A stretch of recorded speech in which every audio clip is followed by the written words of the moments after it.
when I was a child, I lived in North London, and it was a regular Saturday morning treat almost to go to the library all the time that I lived there until I went off to college, I think. Fantastic. And how do you use South Norwood Library when it's open? I personally haven't used it quite so much of late because I've got a Kindle and done, but when I had 3 children, we lived in South Norwood a long time, and it was one of our regular outings to come to the library every week, and I've also done it with grandchildren since. And I just think it feels wicked that a neighbourhood like South Norwood shouldn't have a library.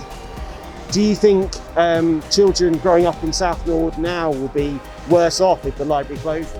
Oh, I certainly do. I mean, it's well used for lots of youngsters, toddlers, groups with parents, but it's also used a lot after school time, people coming in here to look up books and use the computers and even just to do their homework, I think.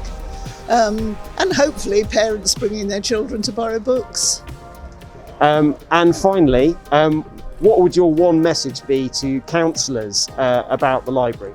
Oh, keep it open. If you can afford to give brick by brick, so 10 million or something, surely you can afford 500,000 a year to keep this going.